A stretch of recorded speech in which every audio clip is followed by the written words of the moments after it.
As-tu déjà ressenti que, même en sachant qu'une relation te détruit, il semble impossible de t'en libérer? Alors voici une vérité douloureuse.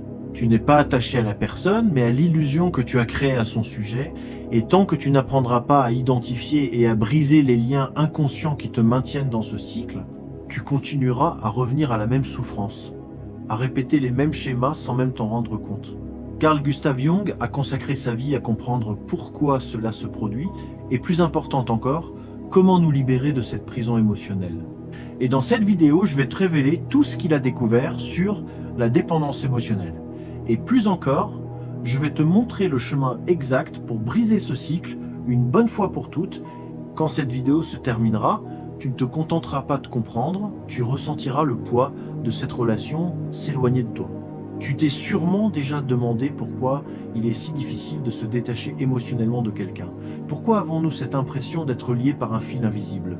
Carl Jung nous apporte une réponse claire. Ce n'est pas la personne en elle-même qui nous retient, mais ce que nous projetons sur elle. L'attachement émotionnel n'est souvent pas lié à un amour véritable, mais à ce que nous croyons que cette personne représente pour nous. Dans nos relations, nous projetons sur l'autre nos manques, nos insécurités et même des parties inconnues de nous-mêmes. Sans nous en rendre compte, nous lui attribuons le rôle de combler des vides que nous ne savons pas gérer seuls.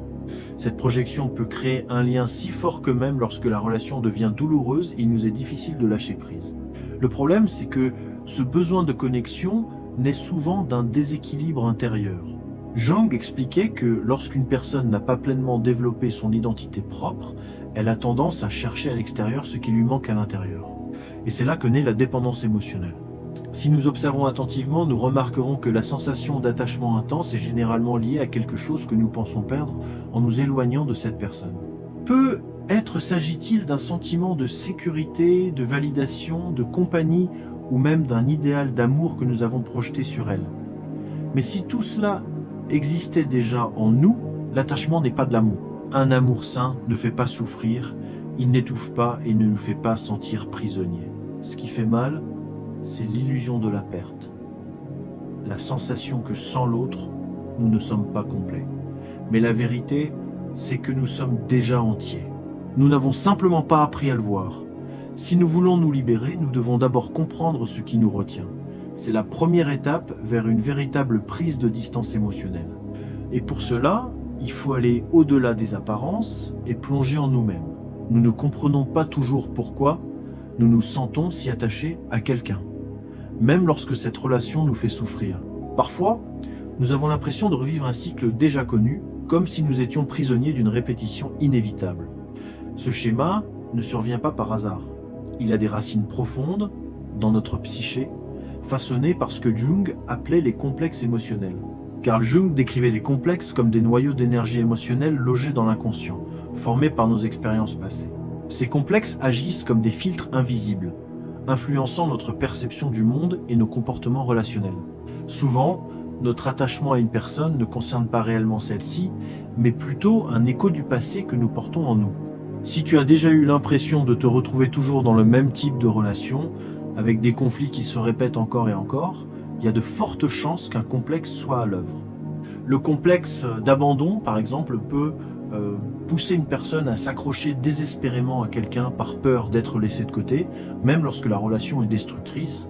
Le complexe de rejet peut nous amener à rechercher l'approbation de personnes qui ne nous valorisent jamais, simplement parce que inconsciemment, nous tentons de réparer une blessure ancienne. Ces complexes sont comme des aimants émotionnels, ils nous attirent vers des personnes et des situations qui renforcent les croyances que nous avons sur nous-mêmes. Si, à un moment donné de notre vie, nous avons intégré l'idée que nous ne sommes pas dignes d'amour, nous pourrions inconsciemment chercher des relations qui nous confirment exactement cela. Le plus grand danger des complexes, c'est qu'ils fonctionnent en dehors de notre champ de conscience. Cela signifie que tant que nous ne les reconnaissons pas, nous continuons à agir sous leur influence, sans réaliser que nous sommes prisonniers d'une illusion. Mais il y a une bonne nouvelle. Les complexes ne sont pas une condamnation. Ils peuvent être identifiés et dissous. La clé, c'est la conscience de soi. Chaque fois qu'une émotion intense surgit dans une relation, que ce soit la peur, l'anxiété, l'insécurité ou un besoin extrême de l'autre, arrête-toi et pose-toi cette question. Cette émotion appartient-elle réellement à cette situation ou est-ce une réaction à quelque chose de bien plus ancien? Lorsque nous prenons conscience que ces schémas ne sont que des échos du passé, nous commençons à reprendre le contrôle. Et à partir de là, quelque chose de puissant se produit. Nous choisissons nos relations avec plus de clarté, sans être emportés par des impulsions inconscientes. Mais nous ne réalisons pas toujours quand nous existent des aspects que nous rejetons et préférons ignorer. Jung a appelé cette partie cacher l'ombre, tout ce que nous n'acceptons pas en nous-mêmes, mais qui inévitablement se manifeste dans nos vies. L'ombre contient des émotions refoulées, des insécurités, des désirs inexprimés et des traits de notre personnalité que nous avons appris à nier dès notre plus jeune âge. Et c'est précisément cette partie invisible de nous que nous projetons sur les autres, souvent sans nous en rendre compte. Lorsque nous ressentons un attachement intense pour quelqu'un, ce n'est souvent pas pour la personne elle-même, mais pour ce qu'elle représente à nos yeux. Nous projetons en elle des qualités que nous croyons ne pas posséder, ou nous voyons en elle quelque chose que nous désirons ardemment avoir. C'est pourquoi certaines personnes exercent un pouvoir émotionnel si fort sur nous. Elles portent, sans le savoir, des parties de nous-mêmes que nous avons du mal à accepter ou à développer. De la même manière, ce qui nous irrite ou nous blesse le plus chez quelqu'un est souvent lié à quelque chose que nous nions en nous-mêmes. Si nous ressentons un besoin extrême de contrôle dans la relation, cela peut être parce que nous avons peur d'affronter notre propre vulnérabilité. Si le comportement de l'autre nous insécurise, cela peut être un reflet de notre propre manque de confiance en nous. Lorsque nous identifions ces projections, nous réalisons que le problème n'a jamais été l'autre. Il a toujours été en nous.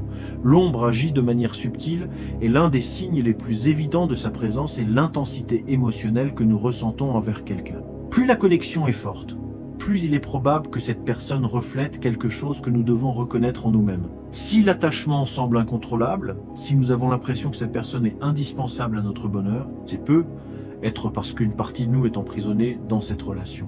La libération survient lorsque nous amenons l'ombre à la conscience. Nous devons nous poser ces questions. Que représente cette personne pour moi?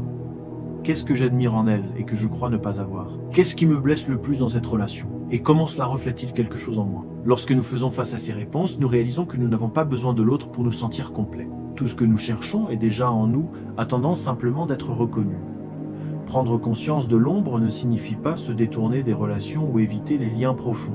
Cela signifie, au contraire, cesser de chercher à l'extérieur ce qui ne peut être trouvé qu'à l'intérieur. Cela signifie apprendre à aimer sans dépendance, sans idéalisation et sans la peur de perdre quelque chose qui, en réalité, a toujours été en nous. Quand nous comprenons cela, nous commençons à voir l'amour différemment, non plus comme une prison, mais comme un espace de liberté. L'amour est souvent idéalisé comme un sentiment absolu, une force irrésistible qui justifie tous les sacrifices. Dès notre plus jeune âge, on nous apprend que l'amour signifie se donner entièrement à l'autre, que la véritable connexion s'accompagne de douleur, de jalousie et parfois même de souffrance. Mais si cette vision était erronée, et si, au lieu d'aimer, nous étions simplement piégés dans un schéma inconscient d'attachement, il existe une frontière mince entre une relation saine et un lien de dépendance. Ce que beaucoup appellent amour est en réalité une peur déguisée en affection, peur de la solitude, peur de ne pas être suffisant, peur de perdre une partie de soi avec l'autre. Lorsque nous croyons que l'autre nous complète, nous commençons à agir comme si, sans cette personne, nous étions des êtres incomplets. Mais c'est l'une des plus grandes illusions créées par notre inconscient. Jung nous rappelle que le véritable amour ne nous enchaîne pas. Il ne naît pas du manque, mais de la plénitude. Une relation ne peut être réellement équilibrée que lorsque les deux partenaires se sentent entiers, sans avoir besoin de l'autre pour exister. Pourtant, lorsque nous ressentons un vide intérieur, il est naturel de projeter sur l'autre la responsabilité de nous rendre heureux. Et c'est ainsi que naît la prison émotionnelle. La dépendance survient lorsque la relation devient un refuge contre la peur de se confronter à soi-même. Une personne reste avec l'autre, non par choix, mais par nécessité. Souvent, même lorsque la relation devient toxique, lorsque la douleur, l'insécurité et l'épuisement émotionnel prennent le dessus, l'idée de partir semble insupportable. Cela arrive parce que le lien n'est pas basé sur un amour véritable, mais sur un besoin de validation. Le plus dangereux dans cette prison émotionnelle, c'est qu'elle passe souvent inaperçue. Nous nous convainquons que c'est ça l'amour, nous ignorons les signaux d'alarme et nous nous accrochons aux miettes d'attention et d'affection que nous recevons. Et plus nous restons dans cette dynamique, plus il devient difficile d'en sortir. La véritable liberté émotionnelle commence lorsque nous réalisons que nous n'avons pas besoin de l'autre pour être complet. L'amour ne doit pas être un refuge contre nos insécurités, ni un pansement sur des blessures anciennes. Il doit être un choix, pas une nécessité. Et pour que cela soit possible, nous devons apprendre à construire cette plénitude en nous. Car ce n'est qu'en étant entier que nous pouvons aimer, sans chaîne, sans peur et sans l'illusion que notre bonheur dépend de quelqu'un d'autre. Beaucoup de personnes passent leur vie à chercher chez l'autre ce qu'elles n'ont pas encore trouvé en elles-mêmes.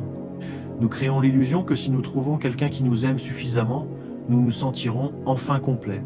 Mais cette quête incessante d'un remplissage extérieur nous éloigne d'un processus essentiel à la véritable liberté émotionnelle, l'individuation. Carl Jung décrivait l'individuation comme le chemin vers la découverte de notre véritable nature sans dépendre de la validation des autres. C'est un processus d'introspection profonde où nous apprenons à intégrer toutes les parties de notre psyché, y compris celles que nous avons évitées, craintes ou ignorées.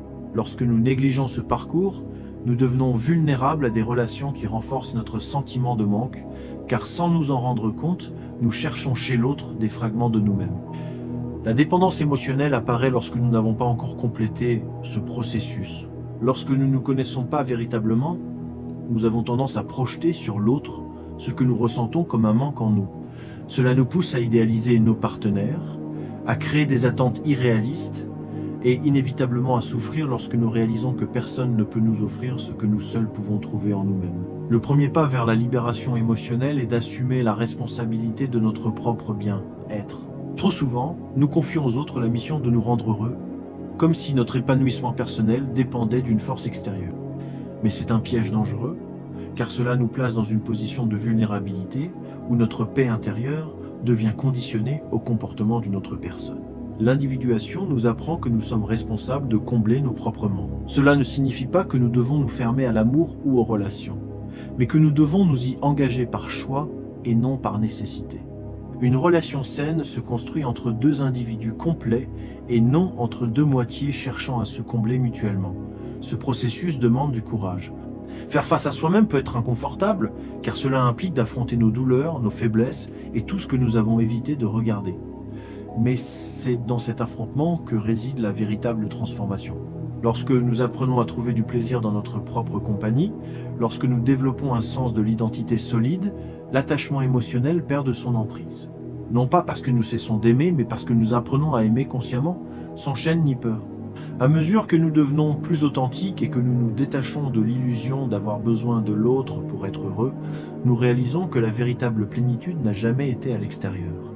Elle a toujours été en nous, attendant d'être découverte. Il y a un élément fondamental dans la philosophie de Carl Jung qui mérite d'être mentionné. Nos relations sont influencées par des forces invisibles, agissant à un niveau profond, influençant nos choix, nos attentes et même notre manière de nous attacher émotionnellement.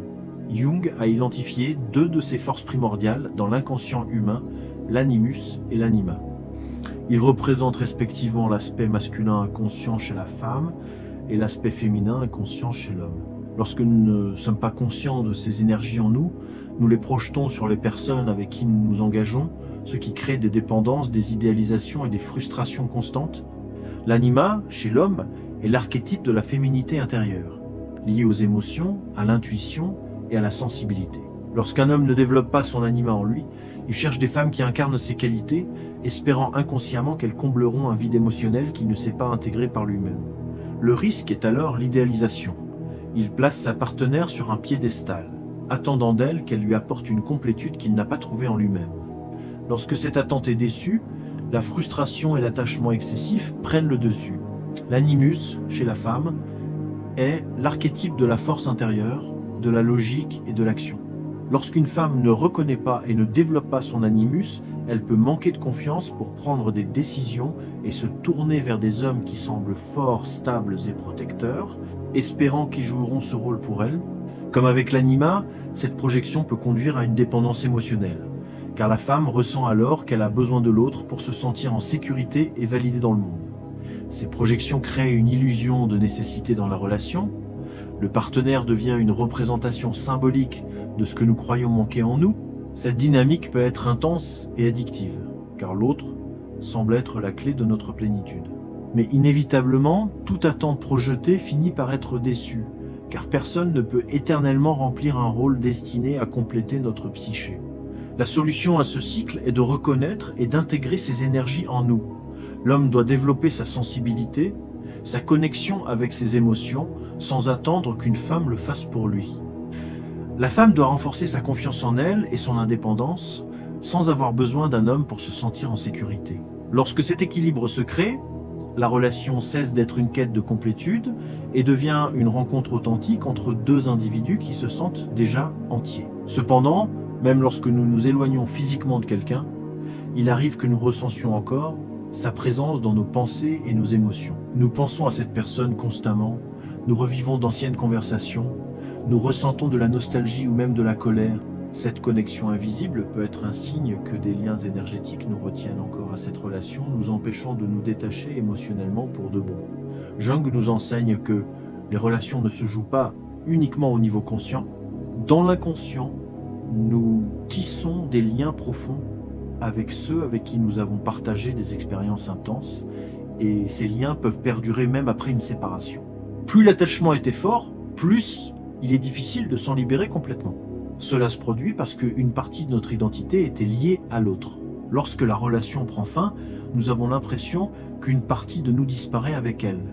Ces liens n'ont pas besoin d'être physiques pour nous affecter. Nous pouvons passer des années sans voir quelqu'un, et pourtant, si le lien énergétique persiste, cette personne reste présente dans nos pensées, influençant nos émotions et nos comportements.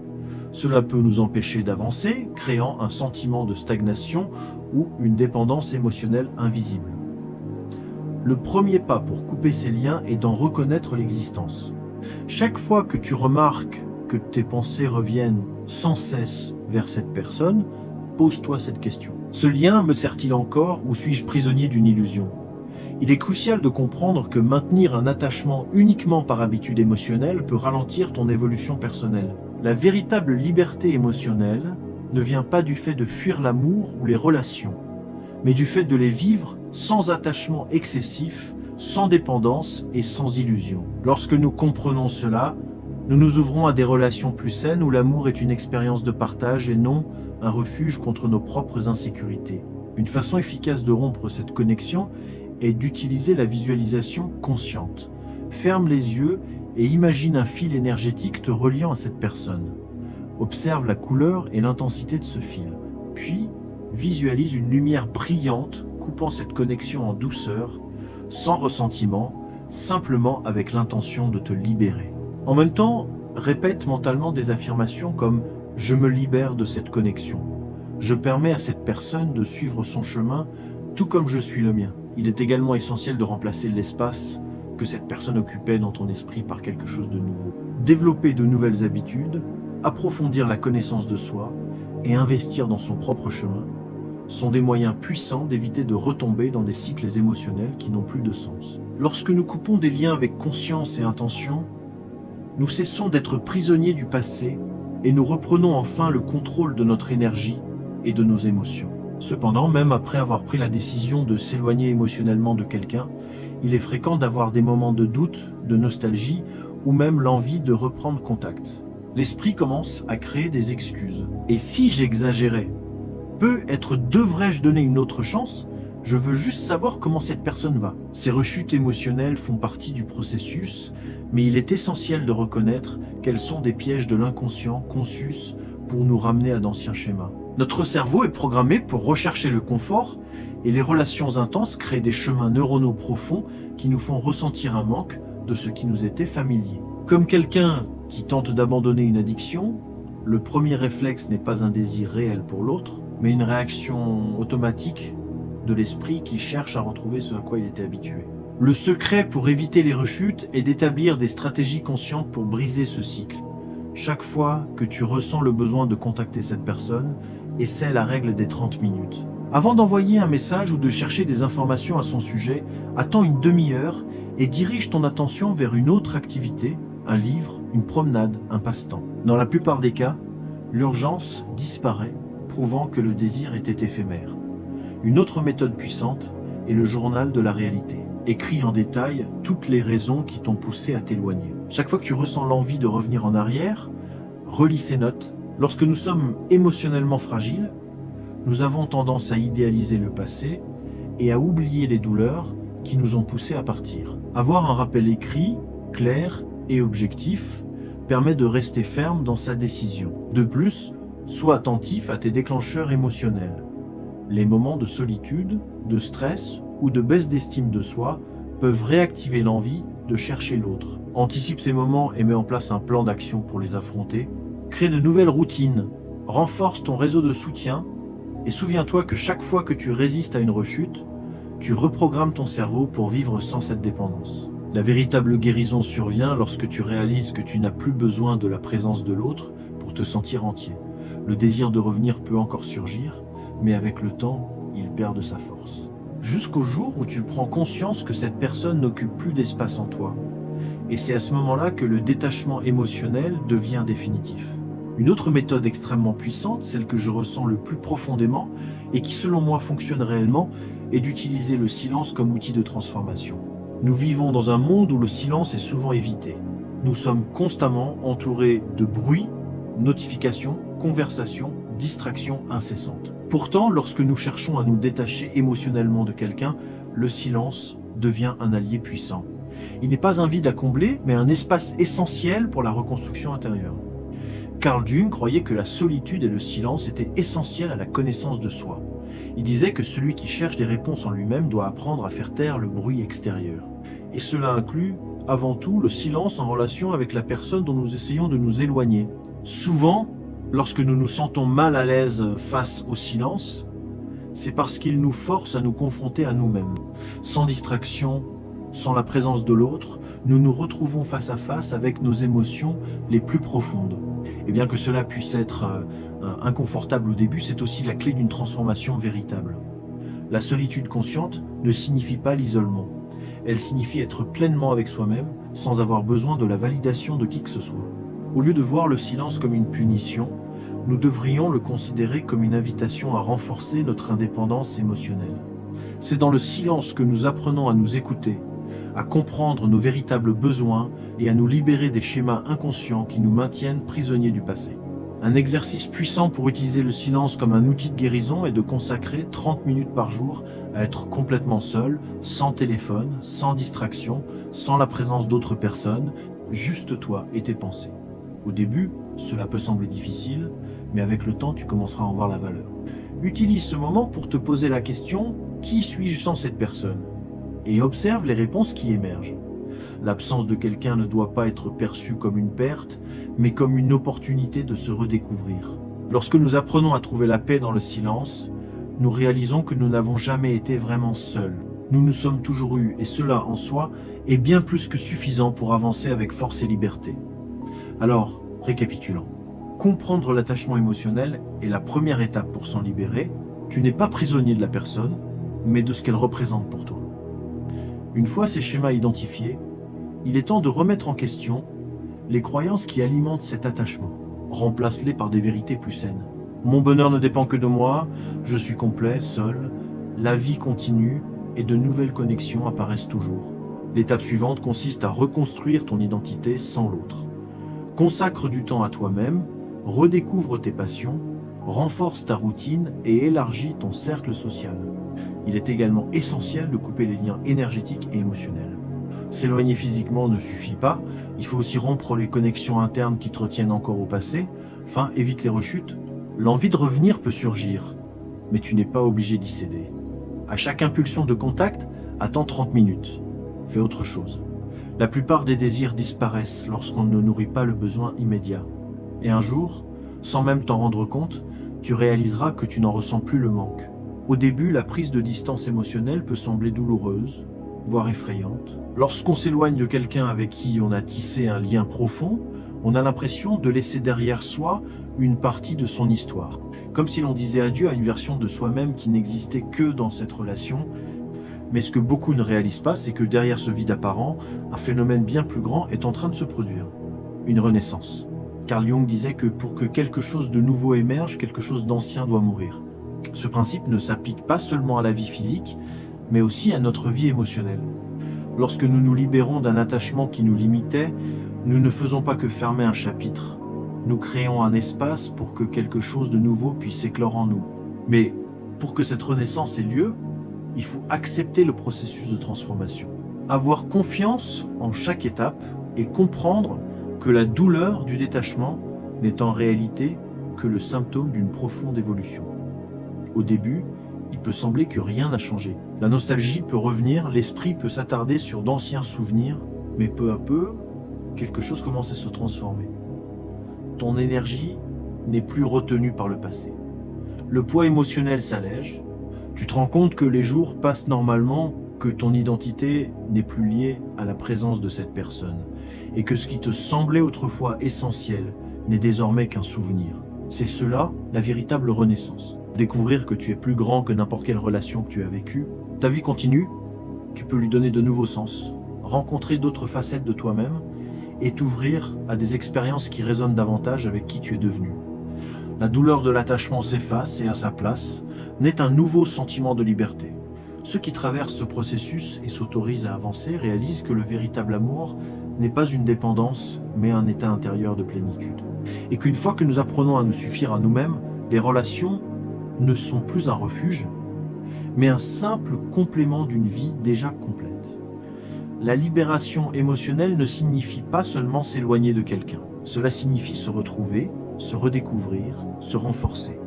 Cela signifie comprendre que chaque fin est en réalité un nouveau commencement. Et lorsque tu intègres cette vérité, tu te rends compte que tu n'as jamais réellement perdu quoi que ce soit. Tu as simplement fait de la place pour quelque chose d'encore plus grand. Ce qui paraissait impossible au début devient soudainement évident. La prise de distance émotionnelle n'est ni une punition, ni une perte, mais une libération. Lorsque nous lâchons enfin les chaînes qui nous retenaient à quelqu'un, nous ne laissons pas seulement une relation derrière nous, nous récupérons des parties de nous-mêmes qui avaient été oubliées en chemin. Et cette reconnexion intérieure est le véritable but de cette quête. Carl Jung nous enseigne que l'individuation, ce processus par lequel nous devenons pleinement nous-mêmes, exige que nous abandonnions les illusions de l'attachement et que nous commencions à voir nos relations avec plus de conscience. L'amour authentique ne doit pas être un refuge contre la solitude, ni une ancre qui nous empêche d'avancer. Il doit être un choix libre où deux individus partagent la vie sans chercher à se combler l'un l'autre. Tout au long de ce parcours, nous comprenons que l'attachement excessif ne concerne pas réellement l'autre, mais nous-mêmes. Nous projetons nos manques, nous plaçons des attentes irréalistes et nous cherchons chez l'autre ce que nous devrions cultiver en nous. Mais une fois que nous en prenons conscience, nous avons le pouvoir de changer. La prise de distance émotionnelle nous apprend que notre paix intérieure ne doit dépendre de personne d'autre que nous-mêmes. Bien sûr, ce n'est pas un chemin facile. Il demande de la patience, du courage et surtout un engagement sincère envers son propre épanouissement. Il arrive que la nostalgie revienne, que d'anciens réflexes refassent surface. Mais la différence, c'est que maintenant tu as les outils pour y faire face. Tu sais que tu n'as pas cédé à l'envie de revenir en arrière. Parce que tu comprends que la vraie liberté réside dans le fait d'aller de l'avant. Et lorsque cette transformation est complète, quelque chose d'incroyable se produit. Ce qui semblait autrefois indispensable perd toute son emprise. Tu regardes en arrière et tu réalises qu'il n'y a plus de douleur, seulement des leçons apprises. Tu comprends que cette relation faisait partie de ton histoire, mais que ton voyage continue. Plus fort, plus conscient, plus légère. Maintenant, une question essentielle. Qui es-tu devenu au fil de ce cheminement? Qu'as-tu découvert sur toi-même que tu ne voyais pas auparavant? Cette quête n'a jamais été seulement une question d'oublier quelqu'un, mais bien de te souvenir de qui tu es réellement. Et c'est cela plus que tout le reste qui compte vraiment. Car au fond, la plus grande liberté que nous puissions atteindre n'est pas celle d'être sans quelqu'un, mais celle d'être entier, air complet et en paix, indépendamment de qui partage ou non notre vie. Le choix est entre tes mains. Appliquer tout ce dont nous avons parlé ici ne concerne pas seulement l'oubli d'une personne, mais surtout la redécouverte de toi-même. Et plus tu te renforces, moins cette relation a de pouvoir sur toi. Lorsque tu comprendras cela, tu verras que la liberté que tu cherches n'a jamais dépendu de l'autre. Elle a toujours été en toi. Si cette vidéo a résonné en toi, écris en commentaire « Ma liberté commence maintenant » pour que je sache que tu es allé jusqu'au bout. Et si tu veux continuer à explorer l'autoconnaissance, la psychologie et la libération émotionnelle, abonne-toi à la chaîne, active les notifications et on se retrouve dans la prochaine vidéo.